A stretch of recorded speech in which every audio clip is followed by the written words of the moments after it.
김기현 대표 재신임한 진짜 이유, 저희가 준비한 이유입니다. 이대로 가면 총선 진다.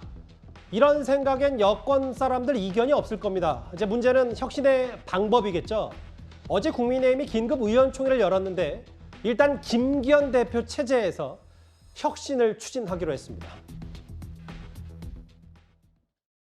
강서구청장 보궐선거 결과는 우리 당이 변해야 한다고 하는 민심의 죽비였습니다.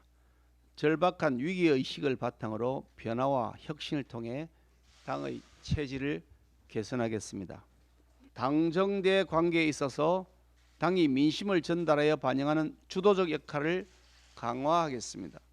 민심의 성적표를 철저히 분석하고 부족한 점은 보완하고 잘못된 점은 고쳐 나가는 것이 우리 국민의힘의 책임이자 자세라고 확신합니다. 대통령은 현안을 보고받고 국민 소통, 현장 소통, 당정 소통을 더 강화해 줄 것을 참모들에게 주문했습니다. 이게 사실 도로 친윤 아니냐, 인적 개편, 혹은 도로 영남당 아니냐 이런 비판에도 불구하고 분명히 이런 결정을 국민의힘에서 내린 이유가 있을 겁니다. 대통령실과 김기현 대표 진짜 속내부터 먼저 분석을 해봐야 비판을 하려도 할 수 있을 것 같으니까요. 김근식 교수님. 네.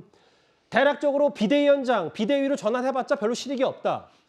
그러면서 김기현 대표는 김기현 대표대로 용산 대통령실, 윤 대통령 생각도 재신임, 이 안에서 혁신을 하는 게 뭐 차분한 변화다. 이렇게 판단한 이유. 그러니까 국민의힘 소속이시니까요. 유일하게. 예. 국민들에게 어떤 이유 때문에 이렇게 했는지 좀 납득을 시켜주시는 게 어떨까요? 그러니까 당의 입장에서 당내 분위기를 그렇게 지금 정리를 했다고 보는 게 맞습니다. 그러니까 예. 저 상황에 대해서 대통령실이나 윤 대통령의 의중이 실린 거라고 생각하는 건 제가 볼 때 오히려 잘못된 왜곡이고요. 예. 지금 이번 상황에 대해서는 강서구청장 보궐선거의 참패에 대해서 대통령도 보고를 받고 충격을 많이 받고 예. 많은 걸 돌아보고 있고요. 그러나 이 상황에서 이후에 당이 어떻게 바뀌어야 되고 어떻게 사람이 교체된다는 것에 대해서 대통령이나 대통령이 직접 개입하는 것 자체가 무리라고 생각합니다. 왜냐하면 지금 이번에 참패의 원인 중에 하나가 대통령이 너무 독주한다, 뭐 오만하다 이런 민심의 죽비 아니겠습니까? 예. 그런데 지난번에 이준석 대표 체리따봉 이후에 이 당대표의 징계 사건 그리고 전당대회 때 이른바 대통령실에서 김기현 대표를 세워준 게 아니냐 이런 식의 민주당의 정치 공세가 있잖아요. 예. 이런 상황에 또다시 그러니까 보궐선거 졌으니까 대통령이 또 비대위로 간다? 김기현 대표를 쫓아낸다? 이렇게 할 수는 없는 거 아니겠습니까? 예. 그러니까 오히려 정확한 진실은 용산이나 대통령에서 이번에 선거 이후에 용산이 개입하지 않는다는 것이 우선적인 원칙이고 아하. 다만 당내에서 그런 대통령실의 어떤 개입이 없는 상황에서 당내에 있는 현역 의원들이 저렇게 정리를 한 건데 저는 이 부분에 조금 아쉬움이 있는 게 예. 일요일 날 현역 의원들이 뭐 4시간 넘게 현역들이 의원총회를 했다고 그렇다고 합니다만 하더라고요. 지금 우리 당의 현역 의원들 대부분 생각해 보십시오. 3년 반 전에 2020년에 21대 총선에서 그 엄청난 쓰나미의 민심의 쓰나미가 불었을 때 살아남으신 분들입니다. 그럼 영남에 있는 분들이거나 경기도 외곽이거나 서울의 따뜻한 양지에서 당선된 분들이에요. 이분들은 어떤 경우에도 공천을 받으면 대부분 안정권으로 당선이 되는 분들이에요. 그럼 이분들 생각은 당이 어떻게 돼야 되고 수도권에서 어떻게 이겨야 되고 대통령의 남은 임기를 어떻게 해야 된다 이런 고민도 하겠지만 더 중요한 건 자신이 공천을 받으면 안정적인 자기 지역에서 당선이 또 가능하다는 생각이 우선적일 수 있다는 거죠. 저 같은 원외 당협위원장 입장에서 보면 예. 그런 따뜻한 곳에서 당선된 현역 의원들 중심으로 의원총회가 이루어지기 때문에 당내 전반적인 기류가 그냥 재신임해서 또 우리가 수습해서 가자. 이렇게 좀 정리되는 것 같아서 저로서는 조금 아쉬워요. 그러니까 현실 인식이 좀 아쉽다. 지금 상황이 그렇습니다. 더 심각한데 이 말씀하시는 거예요. 그렇습니다. 뭐 일단 이 김기현 대표를 재심한 이후 총선에 정치 생명 걸겠다. 그러니까 뭐 모르겠습니다. 그게 결과로 말하는 거니까. 다만 공천 대혁신 물갈이를 통해서 물건 대통령실 생각도 마찬가지일 테고 김기현 대표도 쇄신 혁신해서 결과로 말아주겠다. 공천으로 말아주겠다. 뭐 이런 일단 지금 포석인 것 같은데 결과로 평가를 받아야 되겠죠. 근데 이현정 의원님 오늘 아침에 저 사진 하나 때문에 사실 국민의힘이 좀 발칵 뒤집힌 게 조수진 최고위원이 여의도 연구원 부원장에게 보낸 저 카카오톡 SNS 메시지 큰일 났다. 김기현 대표 쫓겨나겠네. 저 포착된 사진 한 장이 상징하는 게 꽤 많을 것 같은데요. 이게 단순히 이제 해프닝으로 보여지긴 하지만 이번 인선이 가지고 있는 이제 문제점들 이걸 아주 극명하게 어떤 표현한 그런 사건이라고 저는 봅니다. 왜냐하면 이제 이번 같은 경우는 이제 김기현 대표가 본인이 이제 임명직 당직자들 다 사퇴하고 난 다음에 본인이 이제 중심으로 짠 걸로 보여지는데요.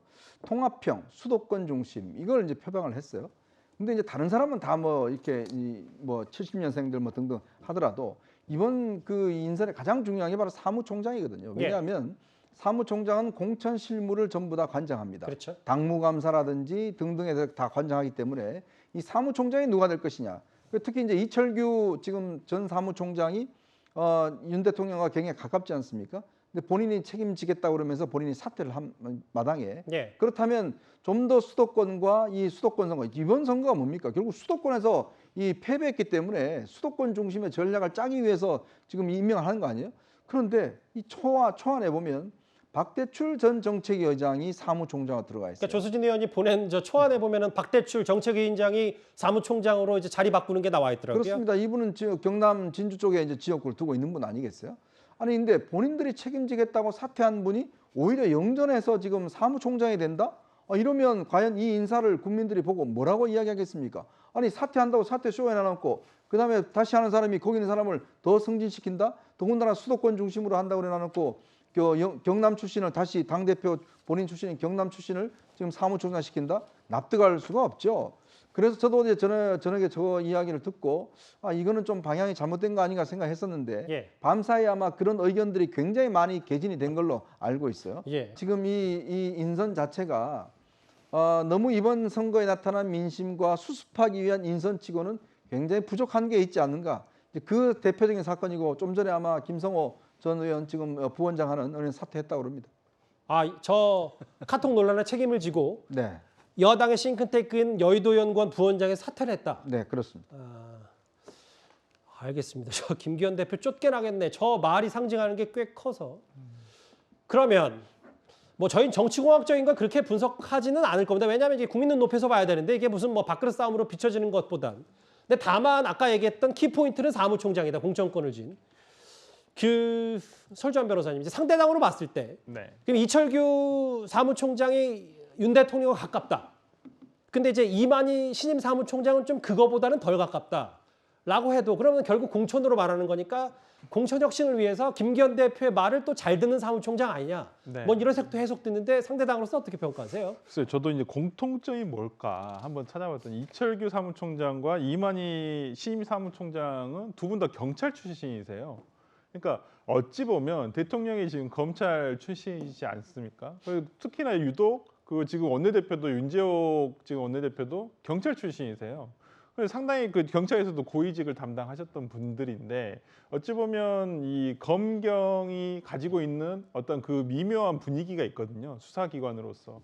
저는 그런 면에서라면 뭐 이만희 의원이 어떤 지금 용산 대통령실과도 어느 호흡을 맞출 수 있는 어떤 기본적인 자질은 되신다. 그리고 근데 아쉬운 것은 정말 그 아까 방금 이현정 의원께서도 잘 말씀해 주셨지만은 뭔가 수도권, 중부 어떤 이런 것에 무게를 가진다고 하면서도 지금 TK죠. 이만희 의원 같은 경우는 경북 영천시 청도군을 지역구로 지금 두고 있으시거든요.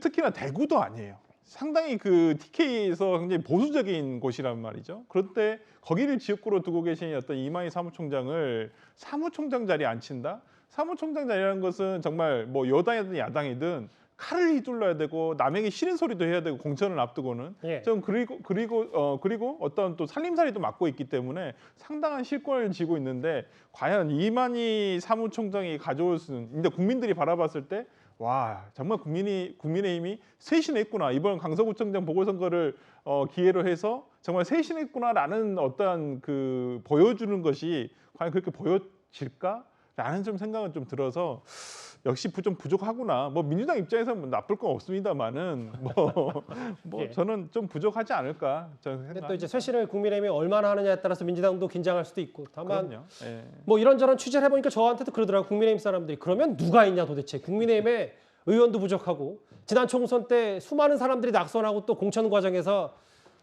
각자 제각기 위로 낙마했는데 그럼 누가 있냐 뭐 이런 근본적인 얘기까지 하더라고요. 그런데 오늘 국민의힘의 전 대표인 이준석 전 대표가 국회에서 기자회견을 열고 당이 어느 정도 망해봐야 정신을 차리냐 이렇게 말을 했습니다. 안철수 의원의 목소리도 함께 들어보겠습니다. 이준석 전 대표는 윤 대통령을 자기 힘으로 만들었다는 독선에 빠져 내부 총질만 일삼는 오만의 극치를 달리고 있습니다. 오만 방자함이 극에 달했습니다. 언제까지 이 응석바디가 당의 분탕질하는 것을 내버려 두시겠습니까? 마이너스 3선인 이준석이 도사급으로 취급받는 모습은 참으로 기묘합니다. 이제 이준석은 당에서 내보내고 확장 정치를 해야 합니다.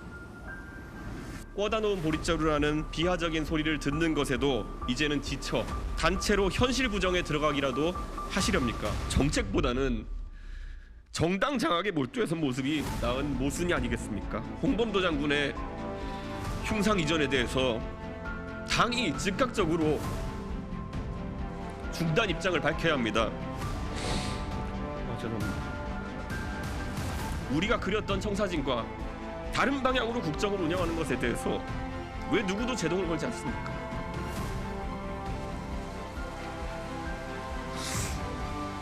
강서구가 전라도 출신이 많다는 그런 걸 강조하면서 이번 정부 들어서 왜 상처를 입고 이탈했는지 겸허하게 한번 반성해 봅시다.